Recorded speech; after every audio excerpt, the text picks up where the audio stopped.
Hi, and welcome to the X22 Report Spotlight. Today we have a returning guest, Brandon Smith. Brandon is the founder and chief strategist behind the Alternative Market Project. His website is alt-market.com, and I am very happy to have him back on the X22 Report Spotlight. Brandon, welcome back to the Spotlight. Hi, Dave. Thanks for having me back. Hey, thanks for being here. I wanted to start off with what is happening in the Trump administration. I mean, last time we spoke, he was just elected. He's been in office now. We see that he's coming up with a lot of different executive orders. And the question that everyone has on their mind, at least I do, is he actually in charge, or is there some other force that's actually in charge or in control of the government right now? Well, it's hard to say at this point. I don't want to jump to any conclusions as far as where Trump stands.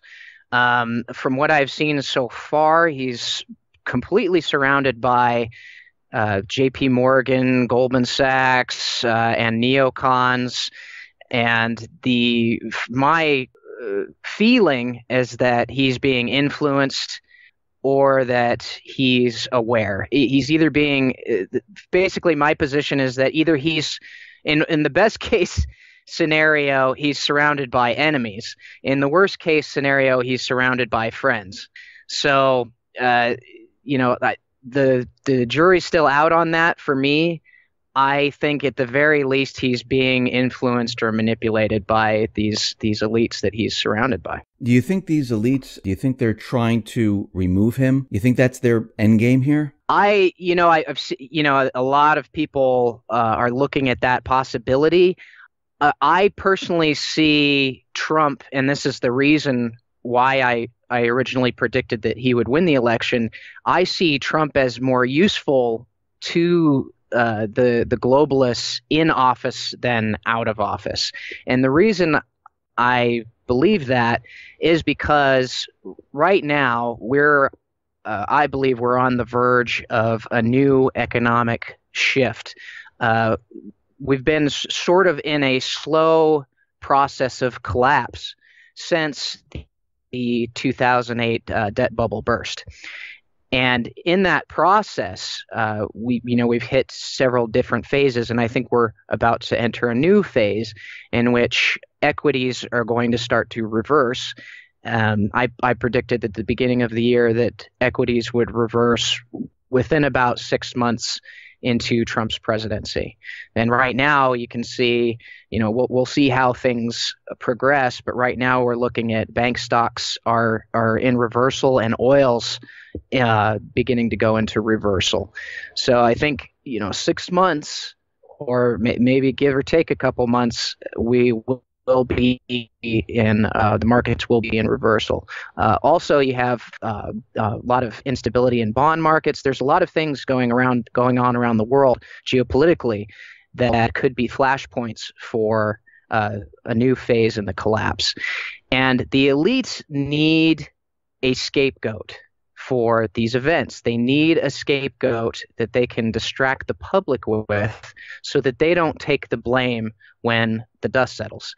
And I believe that Trump is the perfect scapegoat. I believe also by extension that they would like to blame conservatives in general, and just that the conservative philosophy, that mindset of sovereignty and nationalism, so-called populism.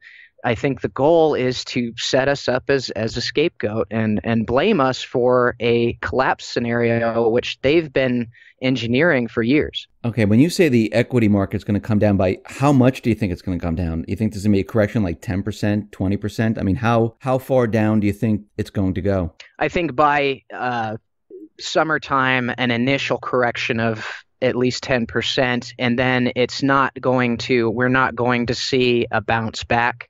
You might see some small sort of dead cat bounces going towards fall, but I think what will happen is it'll be initial sort of 10% shock, and then it's going to incrementally drop from there, and it's just going to keep dropping into next year.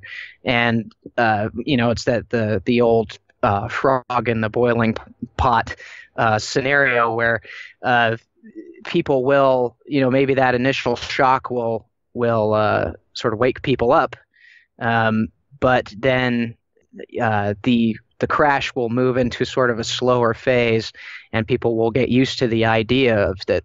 Well, stocks just they go down every week. That's just kind of the way it is, and I don't think a lot of people will react or respond until further into 2018. Do you think Trump will do anything when the stock market starts to fall? I think he'll initially he'll blame the Fed. I think he'll blame the Federal Reserve, and this is I've seen a sort of a progressing narrative as far as Trump versus the Fed. I've seen the Fed and particularly the Democratic left or the extreme left sort of generating support for the Federal Reserve as being anti-Trump or a force to counter Trump.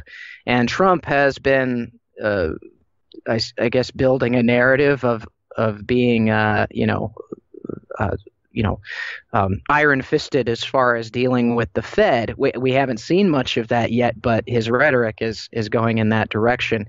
I think, again, this scenario of Trump versus the Federal Reserve is perfect for the elites because ultimately, and as I've written many times in the past, ultimately the goal of the elites is to reduce the United States and its economy down to about third world status.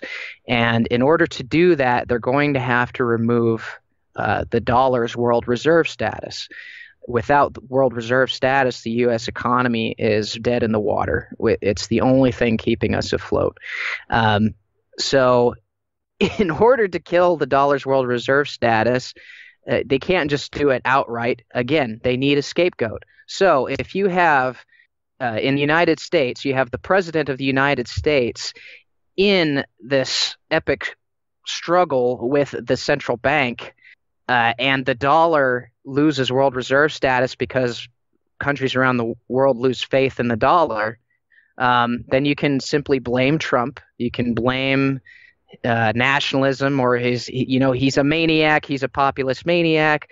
The dollar lost world reserve status. It's all his fault. It's all the fault of conservatives. They've wanted to kill the Fed for a long time. You kill the dollar's world reserve status, then the elites can start shifting everything into a global basket system, which is what they've wanted to do for a very long time. Okay, so let me just back up here for one sec. One, do you think the Fed, by raising the interest rates, do you think this was a signal that they're about to bring down the economy? Was this the first step? Yes, and if you look at some of my articles from last year, I wrote several about the pillars. There were three pillars holding up the U.S. economy. The first pillar was quantitative easing. The second pillar was ultra low interest rates and overnight loans to banks and corporations. And the third pillar is the dollar's world reserve status.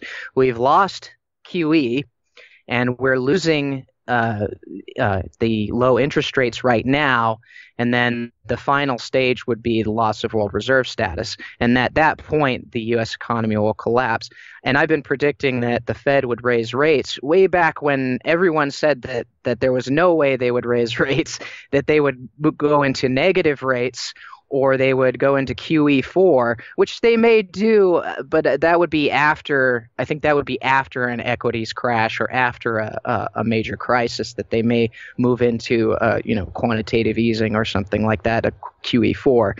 But at this point, they're definitely going to raise rates because, if my theory is correct, they're pulling those pillars out from underneath the U.S. economy in order to create a crisis. So how many more times do you think they will raise the rates? Because each time they do it, it affects the economy. So how many more times do you think they will go until everything starts to fall apart? Well, that's hard to say as far as, if we're only talking about this year, I would say they're definitely going to raise again in June.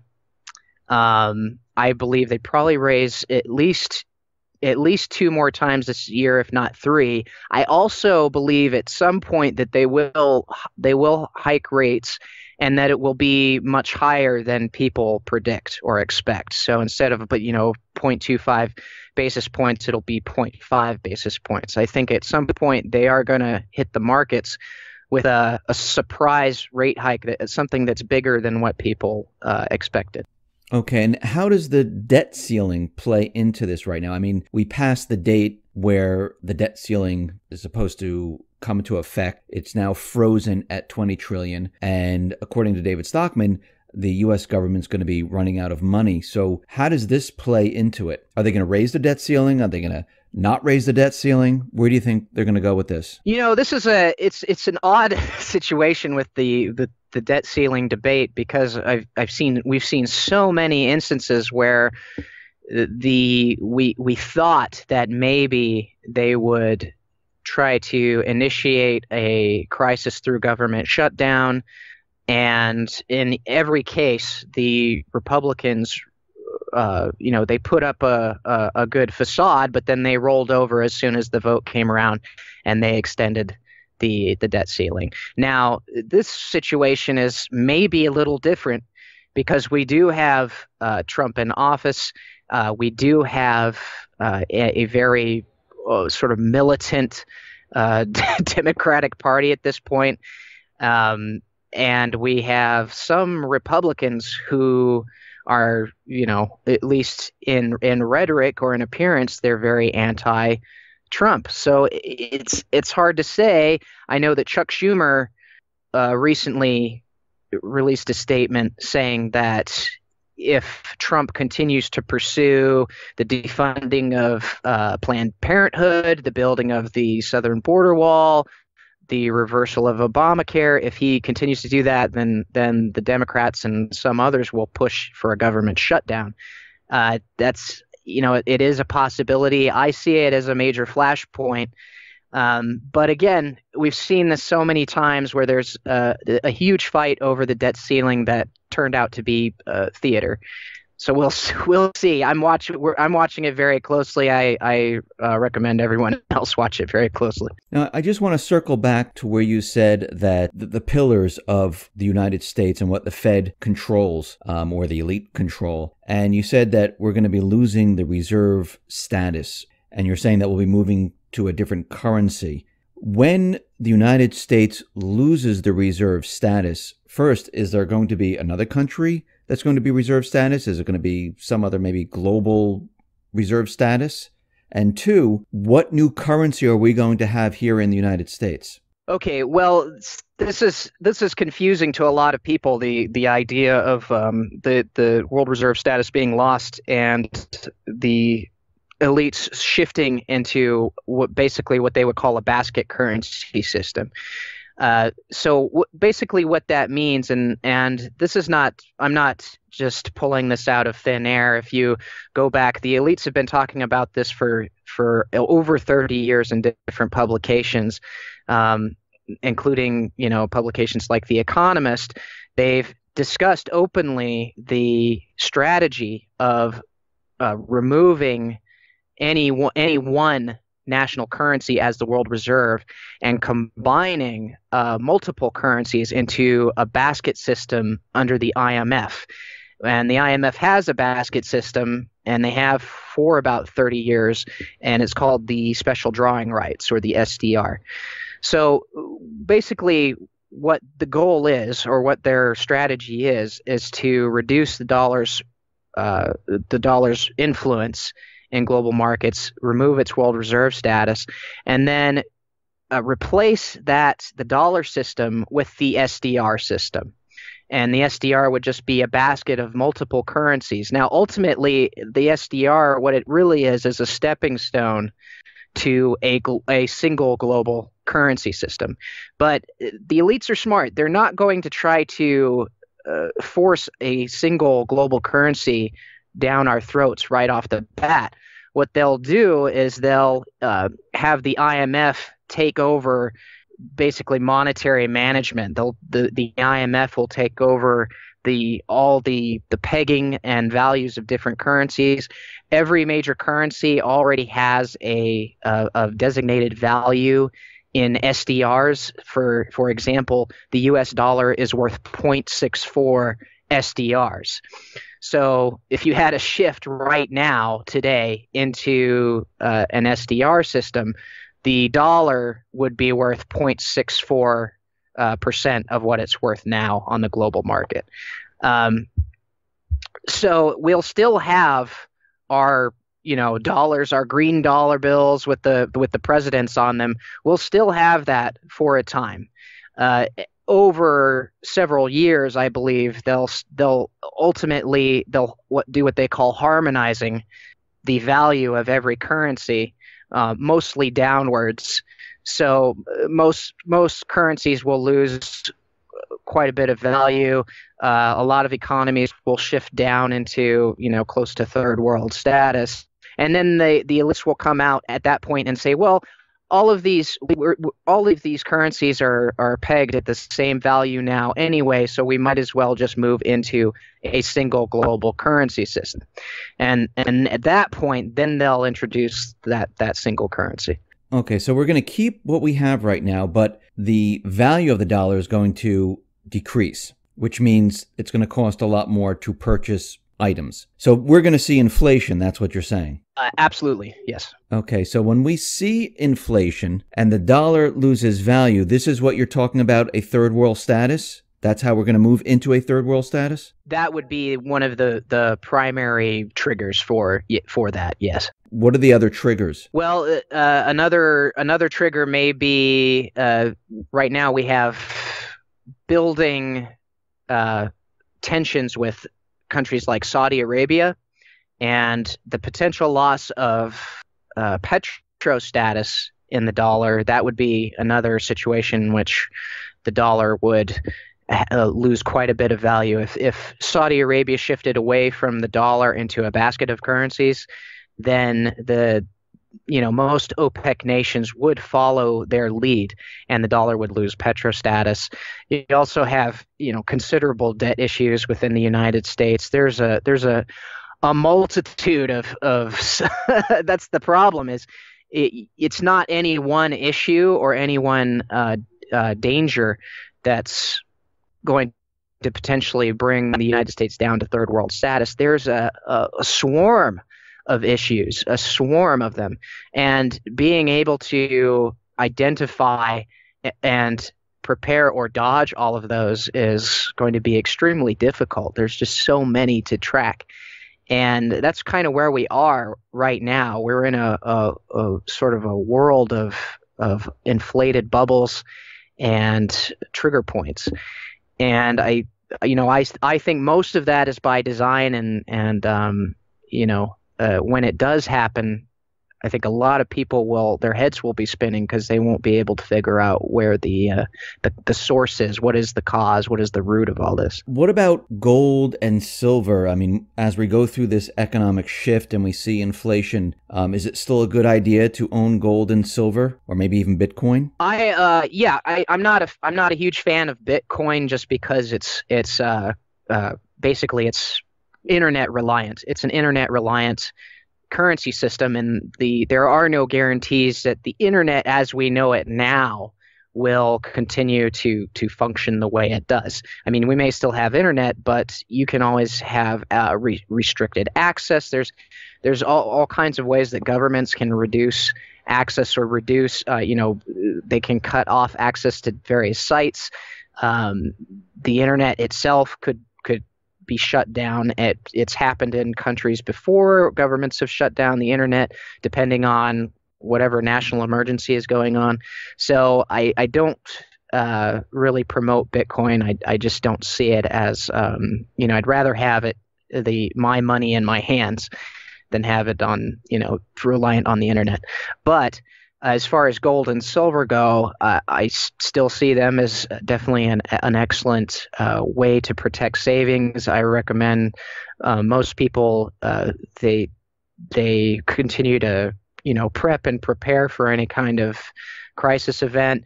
But put about 10% of your savings into gold or silver, because there's always a window of time, and any collapse, regardless of where you look in modern history, any collapse has a window of time in which either the currency is crashing, or gold and silver are skyrocketing, or both. And depending on how bad things get, some people will argue, well, you can't eat gold and silver. Well, you can't eat it, but you can buy a lot of food with it in that window of time when things start to crash. And if it does get as bad as if the situation does get as bad as the dollar losing 50% value or more, then gold and silver will be a very lucrative, very viable option.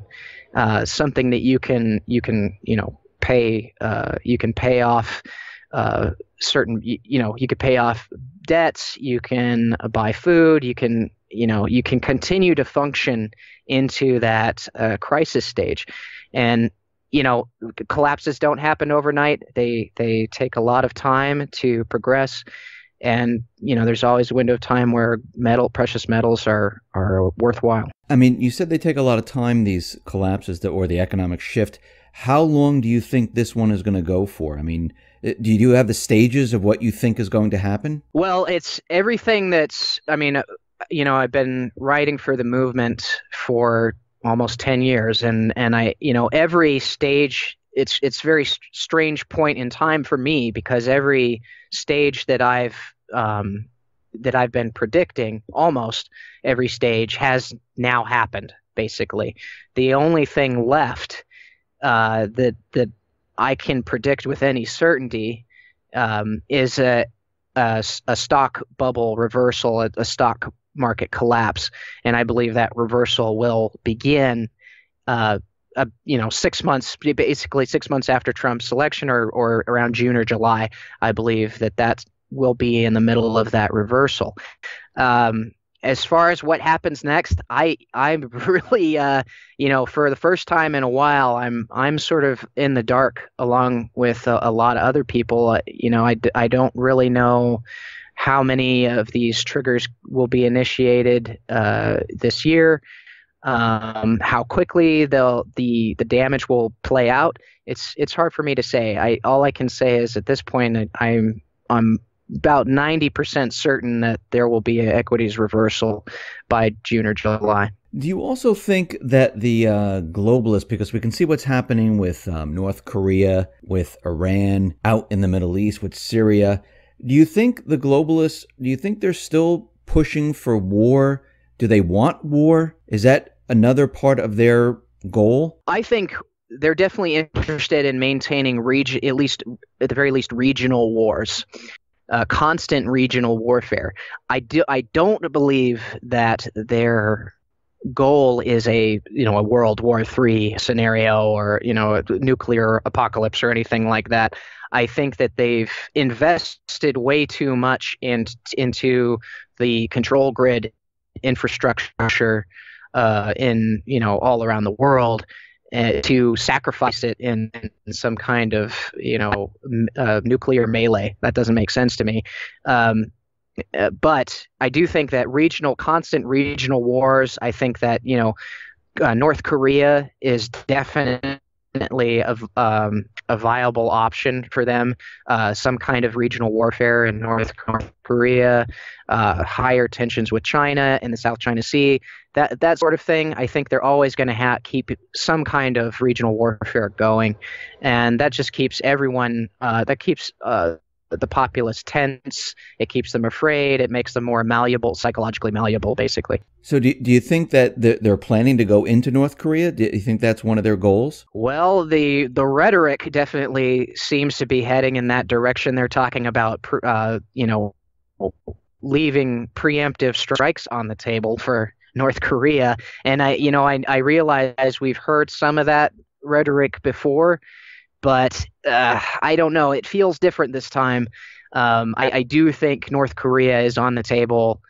maybe this year or the beginning of next year. I think it is a possibility. But how are they going to control this? Because if Russia and China sees them, making a move, I mean, is this going to spark off maybe a world war? I mean, how are they going to contain all of this then? Well, it depends. It depends on what they want. I could be wrong about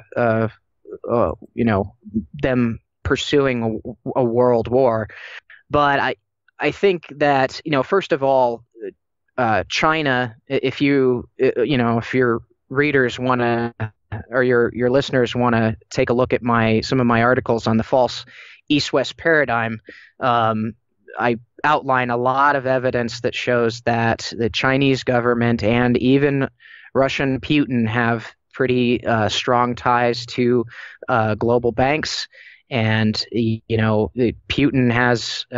He has his elitist advisors too. Henry Kissinger is a close friend and advisor to Putin, just like he's an advisor to Trump. So there's a lot of influence on the eastern side of things, just as there is on the western side of things. So when people talk about, how are the elites going to handle Russia and China? Well, if I'm correct and the evidence supports my view, then the East will do whatever the elites tell them to do. So if the elites tell them, don't worry about North Korea, we've got this handled, then that's what they'll do. I wanted to move on to Obama and Soros and what Robert David Steele has said. He's an ex-CIA officer, where they're saying that Obama, was supposed to move out of D.C., and he stayed in D.C. because I guess he was going to move out because he thought Hillary was going to win and he was going to go back to Hawaii, but Trump won and he decided to stay in Washington, D.C. And we see Robert David Steele out there saying that Obama, Soros, they're planning for something in May, protests, riots. From your research, do you see any of that to try to force Trump out? I do absolutely see a strategy of sort of an Alinsky-esque strategy of civil unrest on the part of the extreme left. And I don't consider George Soros extreme left. He's a globalist. He's an elitist. He just happens to be the guy that he's one of the gatekeepers for the left side of the paradigm. So he has his own interests, which may not necessarily be to oust Trump. His interests may be to create enough chaos and crisis within the United States to push Trump into instituting something like martial law. And this is kind of the issue with the left and the social justice cultists and the extreme left is I don't think they understand that they're useful idiots, basically, that they're being used by the elites to initiate a crisis that would be a rationale for a greater government crackdown. Because if you really look at them and how they operate and the strength of their numbers and everything else, they're not really a force to be reckoned with. They're a bunch of kids, basically. They're a bunch of kids. They're kind of oblivious to the greater picture. And there's no way they're going to run Trump out, or they're not going to intimidate conservatives. What I think they might do is piss off conservatives and be the straw that broke the camel's back, or the spark that sets off the powder keg. And I think the goal is to push conservatives into a mindset of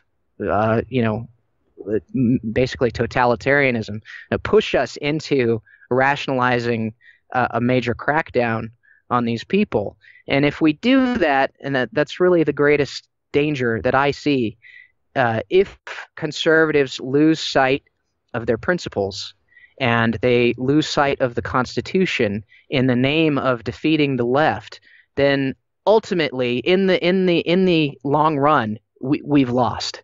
If we abandon our principles, then we've lost in the long run. And so that's the greatest danger in my mind, is that the elites are using the left to push us towards a totalitarian mindset. Now, I want to, this is the last question for you, Brandon. I wanted to just get some type of overview of what people should do to prepare for this economic shift. A lot of people write into me and ask me, all different ways of how I should prep and things like that. What are the main things that people should be concerned about for this upcoming economic shift? What should they have in their stores to make sure that they're prepared for this? Well, you have the typical, there's a plethora of things that people need to have. I would say food is obviously at the top, because it's hard to replicate food production at a level that's sustaining for people, especially people who aren't used to doing that. They're not used to farming. A lot of people don't even know how to grow a garden. So, and a lot of people don't know how to hunt. A lot of people don't provide food for themselves. So, definitely, I would say 2 years of food minimum, because it's going to take you at least 2 years of practicing food production before you get to the point where you're able to sustain yourself. But as far as all the, there's all the gear and all the preps and all the things you can buy and stockpile and all of that, almost everyone kind of overlooks one major preparedness factor. I see it everywhere. It's a huge detriment for a lot of people in the liberty movement, and that's that they don't pursue or build community.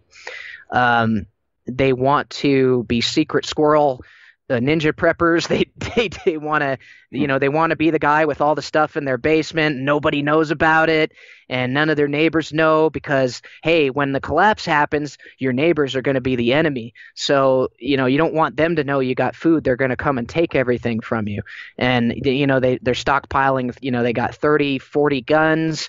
They only have one person that knows how to shoot, but they have 30 guns. And you're never going to be able to. It's stupidity. It's stupidity. It's a foolish mindset, the secret squirrel mindset of not building community, not having a group of people around you working with you. It's not smart. You're gonna, if you don't have community, I'll put it this way: if you don't have community post collapse, you're going to die.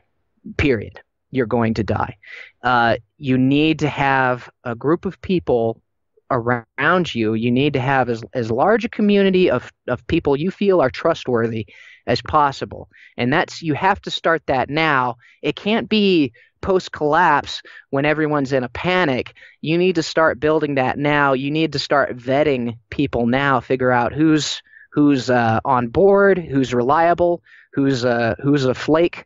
You want to vet those people and keep the people who are solid. You want to keep them around you. There's 1,000 different scenarios that I could think of off the top of my head where if you're by yourself, you're done for. You're doomed. So just really, people, think about it. Think about community.